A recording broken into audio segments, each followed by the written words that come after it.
دوسری چیز دیکھیے سورہ نساء 4 کی 22 میں وَلَا تَنْكِحُوا مَا نَكَحَ آبَاؤُكُم مِّنَ النِّسَاءِ إِلَّا مَا قَدْ سَلَفَ إِنَّهُ كَانَ فَاحِشَةً وَمَقْتًا وَسَاءَ سَبِيلًا، اور ان عورتوں سے نکاح مت کرو جن سے تمہارے آباؤں نے نکاح کیا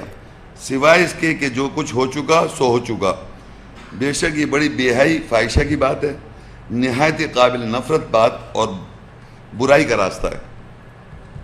اب دوسری چیز جو بتائی یہاں پر دیکھیں، میں نے آپ سے بتایا تھا انسیسٹ انگریزی میں کہتے ہیں کہ جو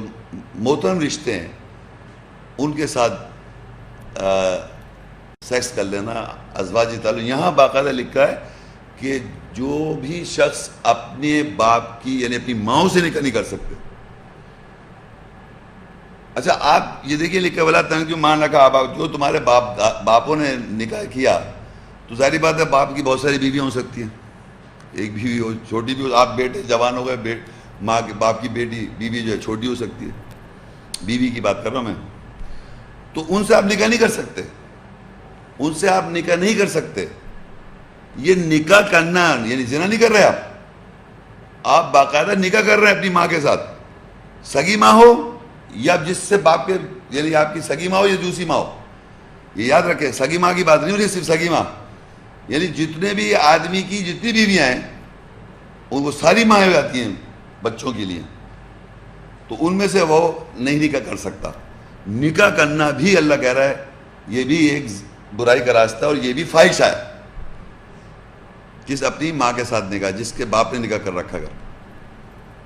تو اب آپ یہ دیکھیے اب یہاں ایک اللہ نے ایک بات لکھی الا ما قد سلف، سوائے جو ہو چکا۔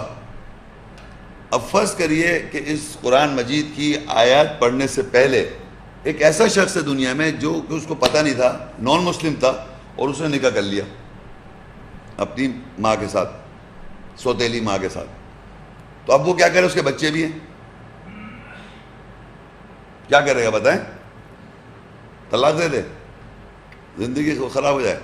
تو اس لیے لکھا ہے الا ما قد سلف، کا مطلب جو کچھ ہو چکا ہے سو ہو چکا ہے، اب اس پہ ایکشن آپ کو لے، جو جیسی زندگی چل رہی ہے آپ چلتے رہے،